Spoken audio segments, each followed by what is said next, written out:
بسم اللہ الرحمن الرحیم۔ معزز دوستو، آج دو اہم مسئلوں کے بارے میں بات کرتے ہیں۔ نمبر 1، آیا روزہ کھولنے کے لیے نیت شرط ہے یا نہیں؟ یعنی جس طرح ہم روزہ رکھتے ہیں اور روزہ رکھنے کے وقت نیت شرط اور فرض ہے، اسی طرح روزہ کھولتے وقت بھی نیت کرنا اور افطار کے وقت روزہ افطار کرنے کی نیت کرنا فرض ہے، ضروری ہے یا نہیں؟ دوسرا مسئلہ یہ ہے کہ اگر نہاتے وقت پانی منہ کے اندر چلا جائے تو آیا اس سے روزہ ٹوٹ جائے گا یا نہیں؟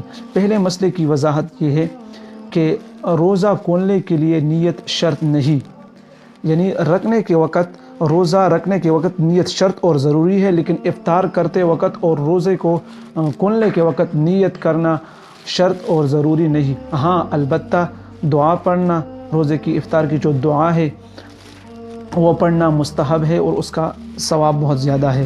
دوسرے مسئلے کی طرف آتے ہیں کہ اگر نہاتے وقت پانی منہ کے اندر چلا جائے، یعنی حلق کے اندر چلا جائے، تو اس سے روزہ ٹوٹ جائے گا یا نہیں؟ تو اس کی وضاحت یہ ہے کہ ایسی صورت میں روزہ ٹوٹ جائے گا۔ ہاں، البتہ اس روزے کی قضا ہے، کفارہ نہیں، صرف قضا ہے۔ رمضان المبارک کے بعد آپ اس روزے کی قضا کریں گے۔